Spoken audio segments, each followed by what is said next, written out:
We're really not on my belly, man, please. No, yeah. Get our, That's my. I'm trying to use it though. you know, Hold on. Let me get the notes up. the engineers at Oculus are really impressive because this shirt I got like 2 years ago, and somehow they put like a time limit on it to make it so that. Wait a second. What's going on here? Oh, I have my video going on here. Can you turn your audio off? Such a noob. Absolutely. All right. So Here, somehow they made it so these shirts shrink a little bit every year. That's really impressive. I don't know how they did that. That's engineering. PodVR. Boggles the mind. Let's see. Episode 28. Live blab. All right. Post tweet. Maybe we just A little late to this? do that.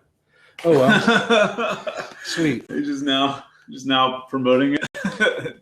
Well, no, I 2 minutes promoted after we it. No, I started. promoted it, but then we came up and the video wasn't working, and so all kinds of bad stuff started happening. So now we created a new one. Hopefully, are we the only ones probably even listening? That's fine with me. Yeah, that's fine.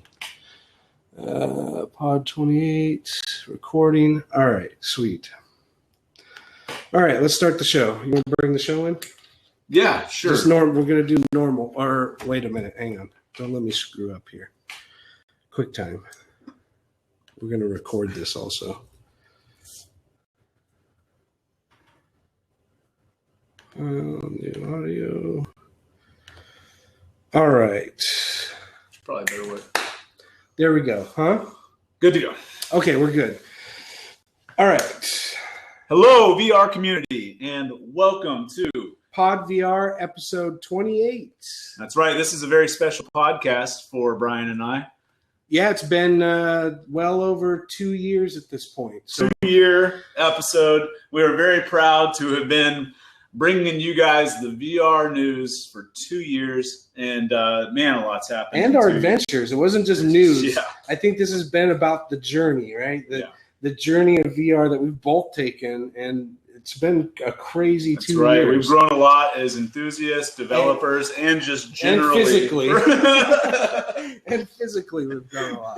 So, yeah, this is your two favorite fat hosts coming to you from virtual reality, bringing you the good news. Yeah, definitely. All right, so what do we got today, Brian? So today, let's so much has happened in the last, it's been about a month and a half since we've done another podcast, but the HTC Vive was finally unveiled, the price, the pre-order, right. Like when people will be getting it.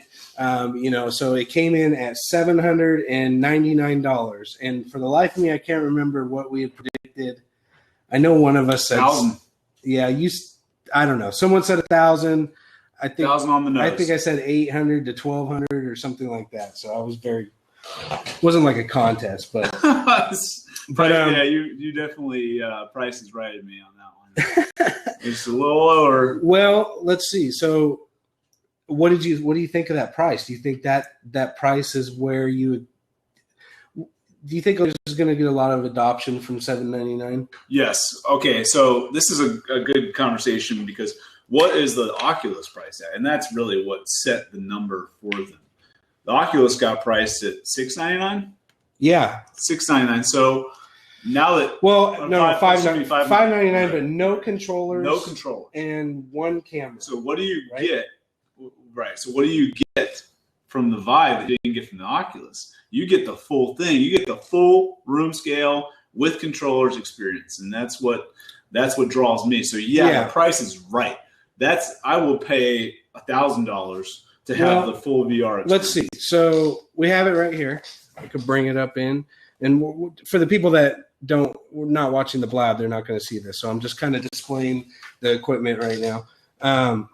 So you got the controllers, 2 controllers, the headset, 2 lighthouses. All this for only $799. $799. One time only. $799. Get your Vive free right here. The Vive, we don't know what the Vive CB1 looks like, but we imagine, or whatever they're going to call it. This is the pre. They've shown pictures. Pre-release. Yeah. What is it called after it's released? release? Is it called the Cur? The Vive, The current, I believe. the now, the Vive now, the Vive now. All right. This is the pre. This is the now. And I assume that the Vive now will have whatever it is that whatever it is that the pre has. It'll have all the same stuff. It's probably the same kit, just more of them. Yeah. So I mean, we both were lucky enough to get Vive Pre's from our friends at Valve and HTC. Yep. We love you for it. I've spent a good deal of time working with it. So, and what about you? Have you been spending some time with it at all? I know you haven't had it that long, maybe a couple weeks. Yes, I've been able to work with it. I got it set up in my room, cleared out an entire room for it. So we've been messing around with it. Brian and I had to upgrade our PC, and we'll talk about those specs a little bit in a second. Yeah. But development for it's actually not too bad. The only thing that's missing is it doesn't quite have as substantial of a dev community as the original Oculus did, the Oculus DK1 or DK2, and that's just based on the market. Back then, everybody was new to it, and there was collaboration, and everybody was kind of promoting each other. Now, when competition starts getting in the way, and you start thinking about dollars and cents, it doesn't make any sense, no pun intended, to actually be helping your competitors to solve the problems that you're solving. Yeah. So I mean, primary work that we're working in is Unity. So Unity doesn't have flush support right now like it does for the Oculus, where you can just go select virtual reality. But that is coming. We can talk more about that a little later with some of the other changes that are coming. There is some bugs. There's some weird UI bugs when you have UI parented inside the headset that they're working on. So other than that, I haven't had any problems. The SDK works well, but once it's actually a camera, a Unity camera, it's going to be 1,000 times better than what it is currently. And setup was really easy too. When I found the right computer, because my laptop wouldn't play it at all, but once I put it on my PC, all you did was plug it in. It automatically loads the firmware. Once you get Steam powered up, and they've had a few firmware updates. Mm-hmm. I've heard some people actually had problems midstream on those, but knock on wood, I haven't. Well, so even if you do have problems, I'm telling you, the support, the Valve support, the HTC Vive support is excellent. Yeah. They are all over those forums, so that it looks good. It looks very promising. And for it to be early days like this, and for them to be giving them out, to developers in such a large quantity, that is so exciting to know that, look, we have a player, man. They are not here to sit in the background. They're ready to go. They're not stingy with who they're giving them out to either. I've seen a lot of people that. I mean, they gave them to me. Yeah, I know. If they gave them to us, right. But I've seen just straight enthusiasts getting them. So I think they're not being very stingy with these kits, knowing that the people that have been in the VR community for a long time are getting kits, and that's a great thing to see. I mean, it's only going to make it better for them. Right. Which also goes into. They're not only giving you the hardware, they're giving you software too. Fantastic contraption and one other piece of software, actually. Sorry. Aperture? Not Aperture. Oh. Well, at any rate, Fantastic Contraption is one of them. I can't remember the other one. It's the one where you're cooking. What is it? Oh, Job Simulator. Job Simulator. Sorry. Okay, so Job Simulator. So, those are both what do you think of those as launch titles? Yeah. I mean, I think that they're both very good for showing off early Valve VR. Are they my favorite games? Not necessarily. I think there's some really cool stuff coming out, but they're very well done. They're very good games. So, for showing off and demoing early stages, I think that those are more than enough. Those are great. I think last month they showed off quite a few different games. Most of them are all the games that are currently listed on Steam. Mm-hmm. Nothing really like ground shaking though. I was really hoping for a little bit more, like something hidden that they weren't talking about, but that didn't happen. So yeah, but I mean, I think that's going to come. I mean, what else what else so you didn't have no problem with the installation, seemed to work fine. The requirements are I had steep. So I did have some issues. I couldn't get it to work on my laptop, like I said. There was just some firmware stuff, so it is still a little bit glitchy. If it works right out of the box. If it doesn't work, it means that you're going to have to beat your head against it. But so for me, it means the biggest thing, I have to upgrade to VR ready. And this VR ready movement is everywhere now. Yeah. Like Amazon has its VR ready GPUs, or the entire Oculus, VR ready PCs. Like it's front page of Oculus now. Oh yeah. And so everything is moving to this VR ready, and I can't tell you how it just gets me, and it makes me feel so happy to know that like everybody's like pushing this VR thing, and it's VR ready. HP is pushing VR. Yeah, I mean all the video card manufacturers. Oh, it's so cool to see. GPU. They're having a full release of VR ready cards this summer. Yeah, and not to mention, we can go ahead and we were going to talk about this anyway, was some of the features with Unity 5.4 coming down the pipe is they've cut draw calls in half, and that's by 50%. They've also done the same with, let's see here, they've done the same with vertices also. And I loaded it up because I'm like, that can't be true. But I definitely saw a decrease. I know one guy tweeted, he said he saw it went from 2 million tries to 1.1 million tries and 380 draw calls from 760. And that is a lot of tech jargon, but draw calls are bad, right? Like the lower the draw call, the better. And by cutting that by 50%, that is huge. And also Valve has a talk that they did where they're talking about playing the Valve demo on a 760 with the same performance as they were getting on the 980 previously. That's what I'm doing right now. I have a new graphics card, but I started with my PC with the original graphics card, which was 760, and it ran it fine. Yeah. And here's the exciting thing about the draw calls in Unity upgrade to 5.4 is now like it's almost to where it's mobile. Like it has to be. Oh no. Vive. Okay, wait. Let me explain. Yeah. For the Vive to work, you're basically asking it to do 4K resolution on double, it's on two screens. Yeah. Right. Exactly. So it's really taxing, and so the more that it sees, the more it has to render. It's much more difficult. Render, physics, sound. Right. I mean, it all gets a lot of process. So by reducing the draw calls, tries, all of the processing,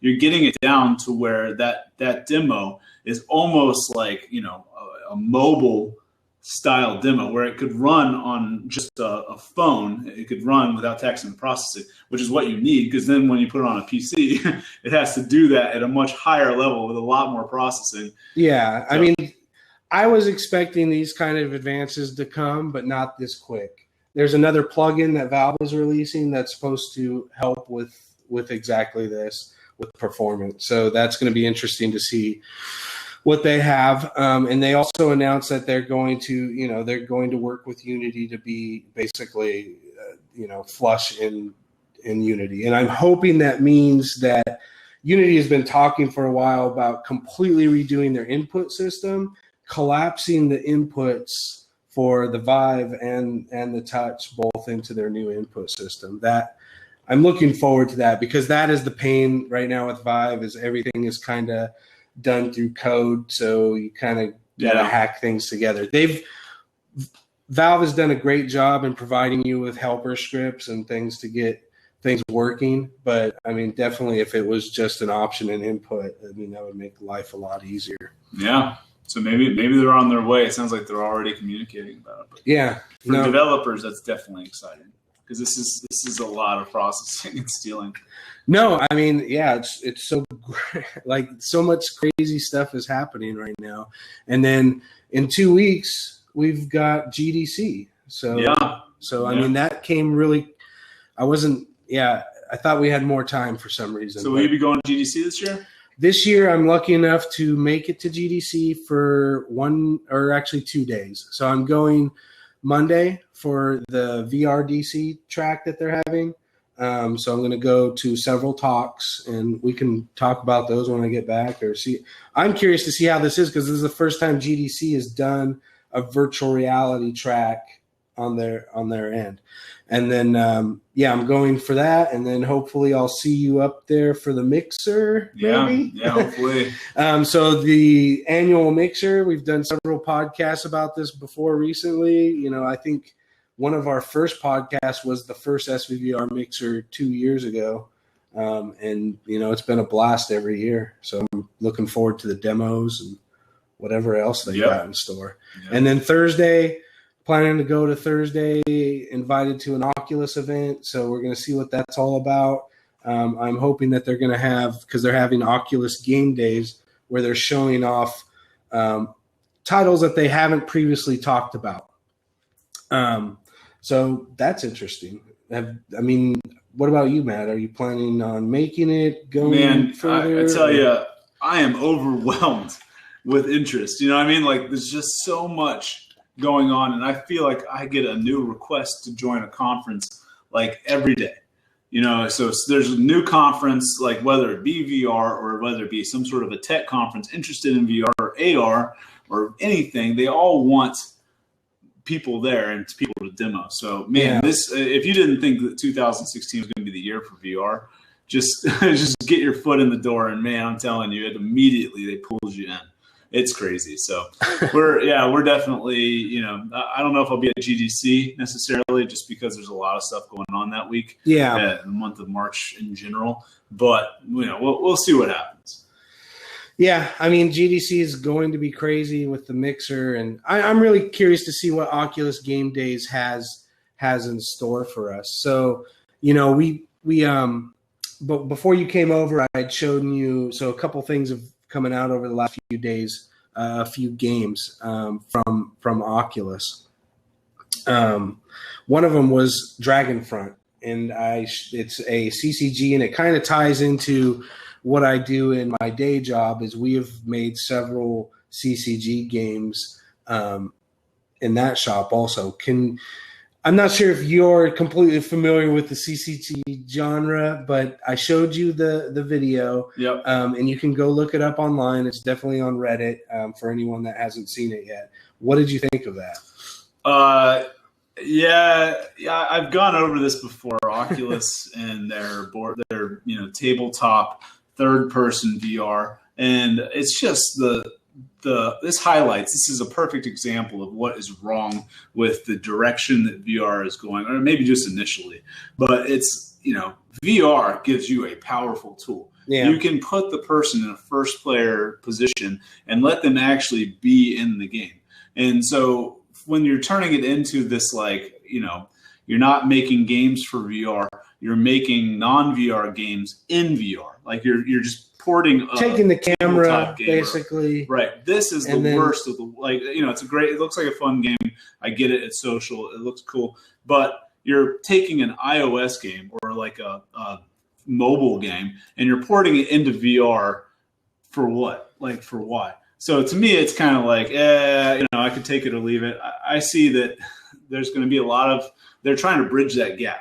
They're trying to make VR kind of like mobile, kind of like console, so that people will feel comfortable and feel like it's approachable. Yeah. But you can't do that, man. Go full all the way. They were Voltage their name is Voltage Studios, and it looks like they're working on another title, and that title is called Damaged Core, and I showed you a trailer for that one too. Yeah. And that is a first-person shooter, basically, using the touch controllers, it looks like? No, it looked like it was just the Xbox controllers. Really? Are you sure? Because I thought I saw some hands there. Well, if there are, that's awesome. Yeah, I'd love that. But, you know, since Oculus isn't going to be sending any touch controllers out for a long these time. Games aren't – I don't think these games are for release. Yeah. These are games that are coming soon, basically. And that was another thing with Dragonfront that I forgot to mention is I've seen – quips where they say it's social, so you're going to be able to talk to the other person on the other end, and I like that. I like the board game game idea where you can play a board game with your friends and family in virtual reality, feel like you're present with them. Yeah. As long as that's the focus, as long as that's the goal. If it's just, board games because it's easy, or I have a game, I'm going to port it over to VR because I don't have to make anything new, really. Yeah, me, exactly. That's kind of like a cop-out. So. Yeah, there might be some of those. And I'm with you on that on Dragonfront. Like, I think it looks purely like a game that was 90% finished before they slapped the camera in it. Maybe. Yeah. Well, that could, and for Damage Core, it's the same thing where they call it a first-person shooter. Yeah. And to me, I start to question if everything is first-person because you're in VR, and just because you're shooting something, does that make it a first-person shooter? Where do you draw the line between a first-person shooter and a turret shooter? Because to me, if you're just using gaze or you're using your head to shoot at stuff, but you're not moving around, that's not a first-person shooter. That's a turret. You're a turret or a sniper tower, and you're shooting stuff. So that. Well, it's first-person perspective. So yeah, but everything is first-person. If you're in the VR. It's first-person perspective, third-person perspective. Gaze to select, right? There's a lot of that going on until we have actual hands, like we do with the Vive. But until that's going to be the predominant controller, then there's going to be a lot of these types of games, and people either building them. Yeah, but I'm with you on the board game style of the games. Like, once those games are tailor made for hand input. Like being able to go into God mode and do whatever you want inside of a game. I really love those ideas, and designing some of the games I've been designing, I do get immersed when I'm in those third-person situations.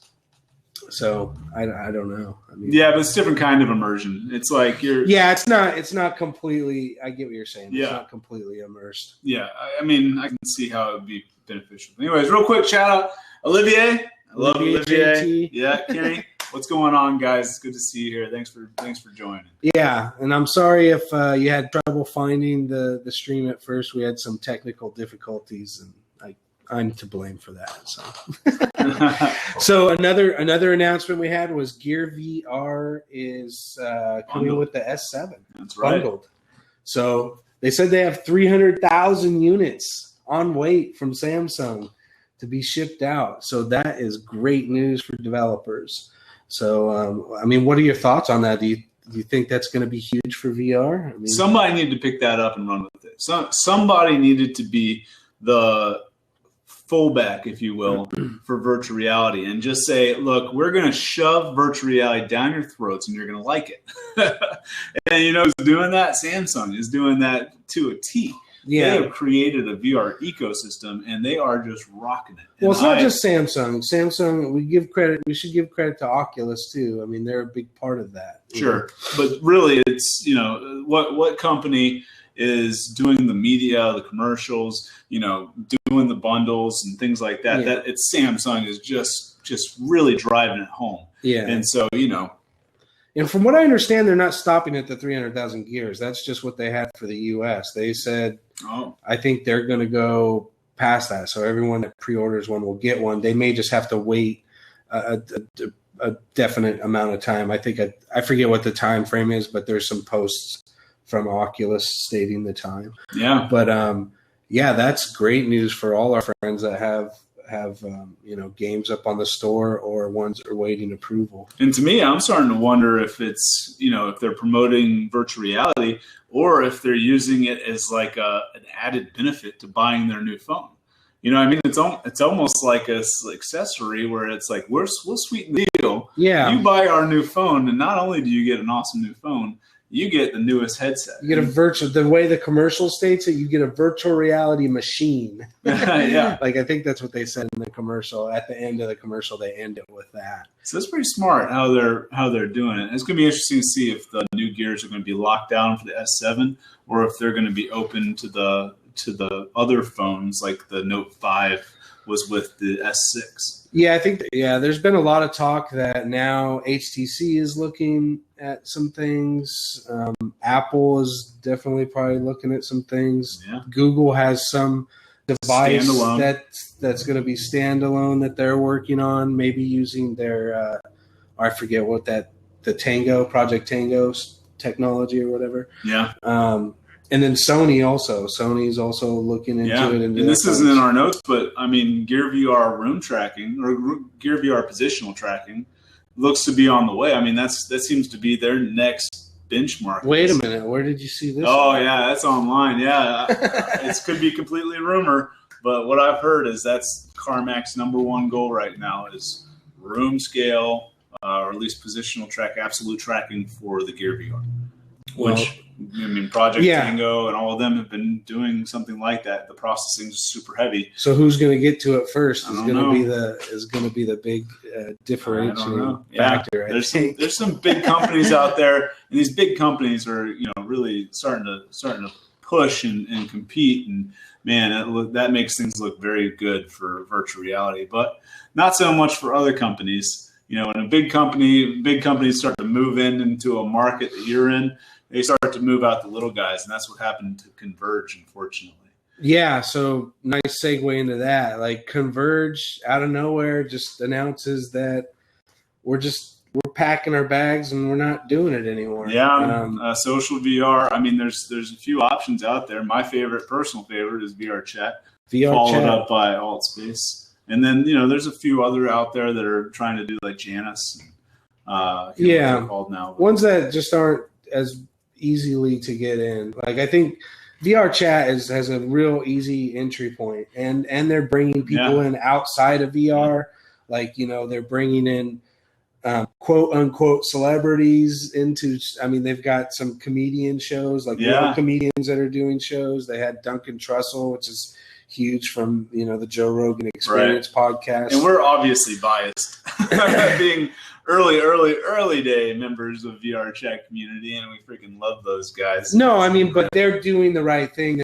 They're drumming up the support. AltSpace also on their hand, they're partnered up with Dungeons and Dragons, and they're doing their tabletop Dungeons and Dragon experience, which is very compelling. Like, different demographics, but it's definitely they're definitely trying to find their markets. You know what I mean? But then all the while, we've probably got hundreds of engineers working on Facebook's social meta platform, right? And then they're just going to come out and we'll see what happens. It's going to be so. We've talked about this before. So ultra competitive in the social space, which we say from Blab. Which is one of probably 20 streaming video options that you could use. Here we are. There's plenty of room in this space for competitors or players. We'll just call them players because they're not necessarily competitors. But there's a lot of people who are going to be working on things in the space, and our goal is to try and bring them all together and make sure that everybody has room and to just figure out what else is going on. So one of the things that we're doing is the Sacramento VR meetup. Woo woo, number 4. Redo. Yeah, I know. But we're gonna show off the Vive pre. We got a couple Vive pre's. You're bringing yours. I'm bringing mine. We're gonna have some DK2s there, I believe. Some gears. Doc Ock from the Reddit from. Help me out. College. UC Davis. UC Davis, that's it. He's going to come and talk about something that he's been working on.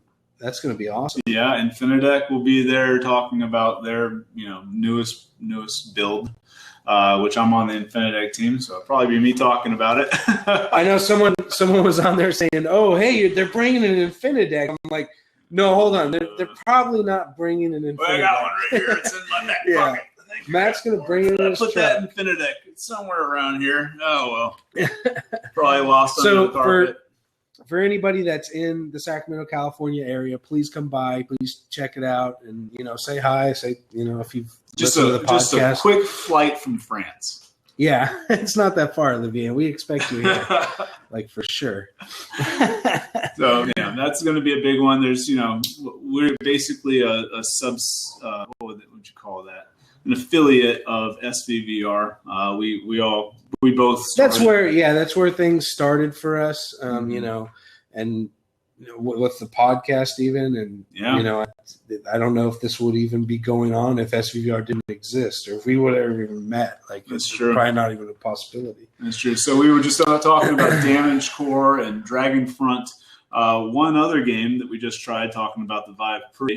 So we're lucky enough to get a hold of Hover Junkers, and we were just playing that before. Yeah. So I'm going to give this one to you because I've played it plenty. But what were your impressions? And let me preface it with, it wasn't the actual multiplayer game we were playing. It was really just the target practice.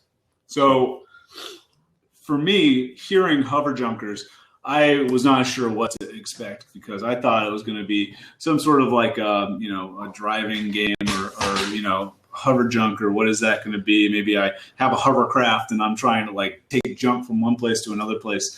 No, this was like, it's a cowboy. So it seems like a Western thing where you're basically in post-apocalyptic wherever. Yeah, wasteland. You're in a wasteland. Right? Yeah. And you have these guns, and this target practice for me is very fun because ex-military, playing with guns and stuff. You're actually like, throwing the revolver back and forth to load up the bullets. Yeah, how did you think about the mechanics? Oh my God, the mechanics are smooth. You actually have to load everything's intuitive. Yep. You have to load the gun with the bullets, and you get 3 shots. And you got to load it again, and you slap it back up. Oh man. That is so much fun. It's accurate. You're sitting there like testing the shot, and if you miss, you feel like, yep, I lined that shot up wrong. You accept it. It's not. I mean, that's where it should be going. And Sixens was there 2 years ago. You know what I mean? Oh, Sixens, don't make me angry. They had it 2 years ago. They were doing a target practice, and finally, I feel like we're back to having a viable solution for a target practice shooter like that. That's exciting. Poor Kenny. He's just said that they have his hydras. We all had the hydras back in the day. Remember the wires? And then you'd have to recenter yourself every few minutes. Oh, those were the days. Yeah. No, the game is centered. Yeah, it's a multiplayer game. So Matt, really, I don't miss some of the media on this, but it is multiplayer. You basically have different barges that you can travel around the desert in and collect junk to defend yourself against the other players. Oh. And they've showed doing this on multiple teams, 2 versus 2. I'm not sure if they're doing 4 versus 4, but that'll be fun. It looks to be like one of the best Vive titles that I've seen to date. And I'm sold. I mean, yeah, me too. It's high quality. It looks, me too. It's a small studio, but they're knocking it out of the park. And I played most of all the Vive games, so I've tried almost everything. And that one just seems so smooth and fluid and easy, and it's built for room scale VR. That's going to be a good one. And it looks like you can probably play it in just a standing area too. Like if you have a real small area, it won't be a big issue. Yeah. So they're doing it right. 2 thumbs up. Yeah. To those guys. Yeah. That's going to be a good one for sure. So that was fun. I'm really glad that I got to try that. Thank you. So talking about exciting new games, there's definitely some highly anticipated ones coming out for Oculus and for the Vive. We just gave my highest anticipated game for the Vive. But what about the Oculus, like the Oculus CB1? Do you have any preference? So I brought up, there's some illustrious list of compatible games. Let's just go through some of them. Right. We've got stationary gameplay first person. So we've got Classroom Aquatic. Are you familiar with that one? Yes, it's the dolphin sitting next to you in a classroom, right? Yeah, I'm not sure where that one's at. Damaged Core, which we just saw a trailer for, which is first-person shooter, right? But I think that's maybe not. Oh, I guess it is gamepad. It says gamepad, so I guess you're right on that. Sorry, called it. Esper 2. It's like what's that called? Telekinesis game where you can control things with your mind. Looks like that'll be fun. Yeah. Actually, isn't that on the Gear, or they have Esper? Yes, it is on the Gear VR. Okay, I don't have that game yet. So I Expect You to Die. Keep Talking and Nobody Explodes. Oh yeah, that's definitely Proton Pulse. Mm-hmm. I don't know about VR Sports Challenge. I'm not sure what that is. Okay. So if we were going to pick one from that, let me look this over real quick. What is your favorite? I would have to say my favorite game from stationary gameplay, first person. It's looking like it might be Keep Talking and Nobody Explodes. Yep, that's been the biggest hit from even after the Damaged Core trailer you just watched. Oh yeah, okay. They really did it right. Yeah. So I think that's a gimme. And some of these definitely seem like they are talking about the Gear VR games. So when these get, when I see these on CV1 proper, which I haven't seen any of those yet on CV1, it'll be interesting to see how they pour it over because, the Gear is a little bit, it's lower end than CV1 is. So they could probably do a lot of cool stuff with positional room tracking. Oh, yeah. That would make it a whole different thing. So, all right, without reading through them all. Yeah, we can just pick them out. You do this one. So we'll take turns. Hero Bound.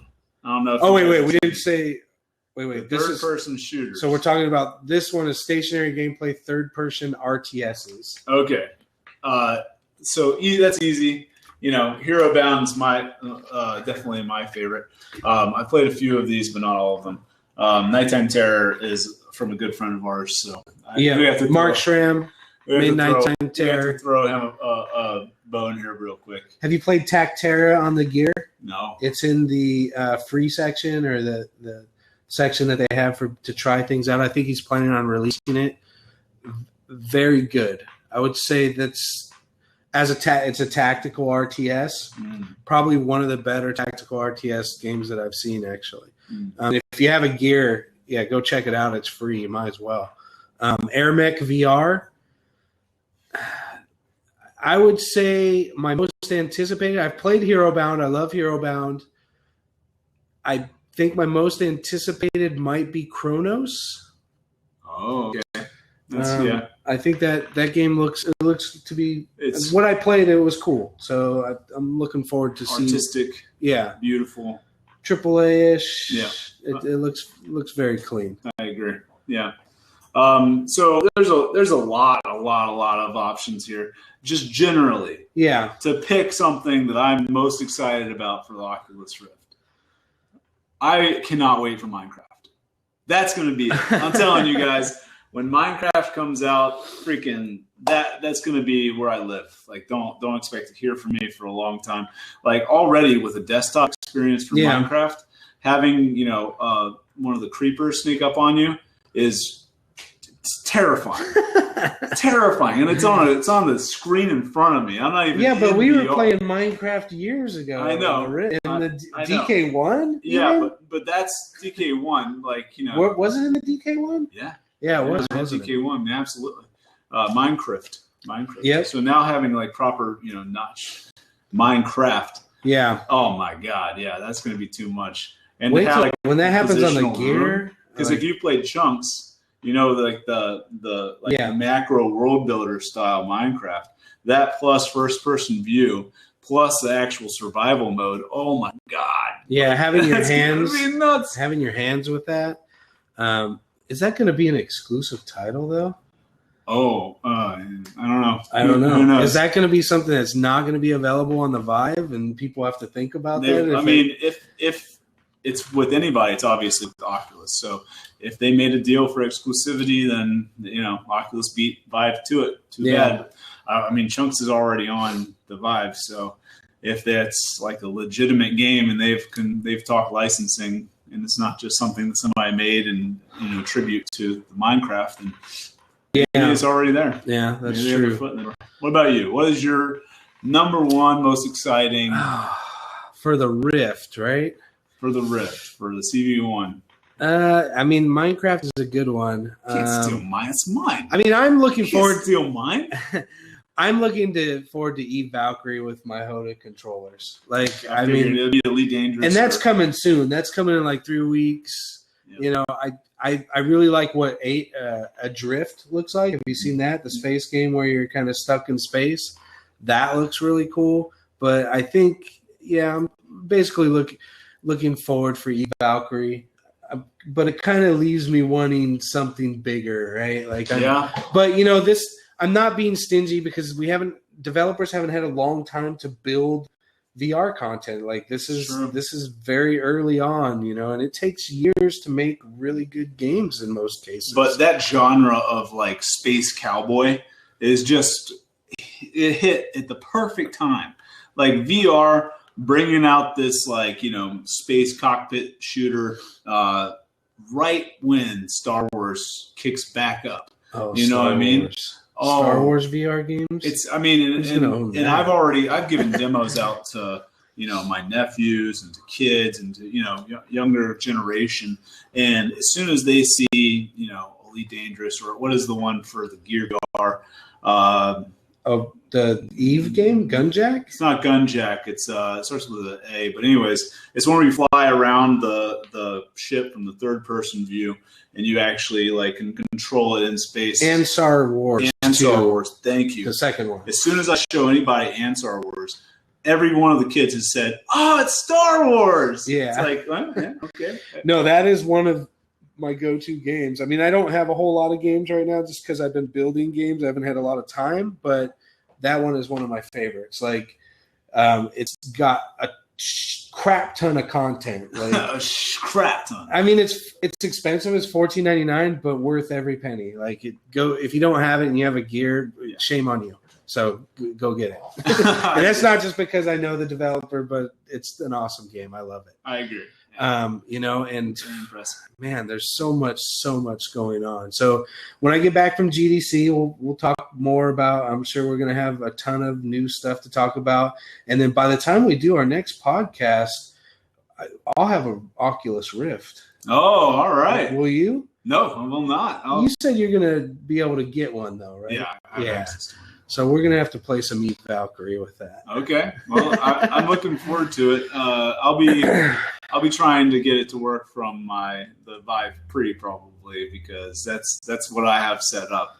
The Oculus, that's true. Yeah, the Oculus is definitely, So it's a second thought. I like to have my hands. I know. in the game. It's coming. You know how that works. But anyway, so 2 years. 2 years. 2 years we've been doing this. Yeah, We're approximately. older, it was wiser. I wonder how much wiser our listeners are. I don't know. So I had this idea, or it was kind of, my wife had mentioned something too. She said, "Why don't you guys just give away something nice?" So I've come up with a couple things that are nice that I want to give away to the community of people that have been listening for a long time. And if you haven't been listening a long time, you can go back and listen to more episodes. Please don't. So, oh God. So, the old ones are so bad. We've got a contest that's going on, and so I came up with some trivia questions. Oh, and those on the Blab channel right now have the advantage. Why is that? Oh, yeah, they can answer right here. Oh, they can. So, starting as soon as we ask these 3 questions, whoever's the first to tweet us at podvrcast, DM us, you will get this prize pack. So if you answer all these correctly, mystery prize pack. Well, free shipping, all that good stuff. We're not telling you what it is because it's a surprise, but it's Bilardo's pants. So 3 questions. So we've got the first one. What was Matt Stomp's first VR experience? Ooh. And number 2. I don't know. What did my wife give Palmer for his birthday at a bowling alley? Oh, Oculus. Oh, no hints. Drop that down. You can't. So he just gave the people in Blab a hint, but no hints for people listening. So when did Bilardo Moi start signing off with "Have a week"? And, I actually ripped someone off on that. There's another podcast that does that, but not completely original. Matt said, "That's so original." No, not really. But so we've got those trivias. A lot has happened in 2 years. Let's, I have something queued up, Matt, and I just want to see if it will actually work. Let's. Hello, welcome to PodVR. My name's Brian Bullard, a.k.a. Bilardo. Oh, this is episode 1. My partner here is Matt. Oh, from back in the day. And This is our first podcast, and we're just going to talk about virtual reality related items. I guess I'll introduce Matt a little bit and maybe talk about how you got involved in virtual reality. What's your story, Matt? Oh, okay. Hi, my name is Matt Carroll. I've been pretty much into VR since I was a little kid. I wasn't really all that big back then, but I feel like every one of us VR enthusiasts. Kill it. I can't listen to myself talk anymore. Oh my goodness! Yeah, I am such a linguist. So obviously, we never listened to any of the early episodes. Otherwise, we would have quit immediately. That's it. Well, so that gets into my whole life story and all of that. So we'll spare you the details. It's definitely very boring. So don't waste your time. No, so I mean, a lot has happened through the years. Our first guest, Carl Krantz, he came on. I believe shortly after them, Carl and Bruce were on. We had Blair Renault from Technolust. He was on. Yeah. I mean, we've had Ed Mason. We've had many guests. Left-handed VR, we've done the Uber cast with Palmer and Kyle and all those guys. The Beach House cast. Yeah, I know Olivier and the Beach House one. I wasn't there for one, but one was awesome. I heard, and the GDC Mixer podcast. We've had such a great time with doing these podcasts, and it's really helped us meet a lot of people that we would have never met if we never did it or never met. So that's true. So we really appreciate just everybody out there listening and not listening that have just kind of been part of our little community as we've all went towards the light. Moved towards the virtual reality dream, and hopefully once everybody's there and we're all sitting on a beach somewhere sipping Mai Tais, having made it in virtual reality, we'll have a little community there, and we can all just be hand in hand. So we got a few questions from some users. One said, "Are you on 0.8 or 1.0 runtime?" And yeah, I'm on 0.8, I think. I mean, 1.0, isn't that for the people that have the EVT or the super secret Rift? No idea. So I don't know. I don't know what that means. And then Olivier just said, "Will we blab or periscope at SVVR?" Probably. I mean, I don't know. I'll probably. I have Periscope, so if I'm sober enough, I will attempt to do it. That's it. Those mixers have been loud, and any podcast would be very difficult. Yeah, I think maybe. I know you know that, so it'd be. We could try, but we'll see how it goes. People have told Carl about the issues with the music, and I hope they've learned that. I never got that. It's what's your demographic? We're a bunch of game developer nerds who just want to have conversations, and these parties are always beautiful women, loud music, club music, blasting, tight, everybody's shoulder to shoulder. It's like the 17 to 18-year-old crowd. If I were going to set up a party for virtual reality, and knowing the people that I know and the friends that I have, it would have board games, video games, and demos, and couches and circles where you could just do demos and talk. Yeah, that's how. Usually we end up just going outside or something. But lots of food. Absolutely. So I mean, thanks for listening to episode 28. Thanks for listening. If you've been listening for 2 years or even one day, and definitely go check out those questions. We'll just. One more time, what was Matt's first VR experience? What did my wife give Palmer for his birthday at a bowling alley? And when did Gallardo start signing off with? Have a week. And that's it, folks. Perfect. Thank you, guys. Love you guys. You guys are awesome. All right, that was a short one. Was it? Yeah. 47 minutes. We usually do an hour. You want to unlock the seat? Can we still bring people in? Can I? I don't know. You locked it. Oh, you locked it. Wait. Open seat. No one wants to call us. They hate us. Oh, Oh well. Okay. must- Have a week, you must be peoples. early in France. See you guys. Oh, wait, Don't boot me. I'm kicking you. I just kicked you.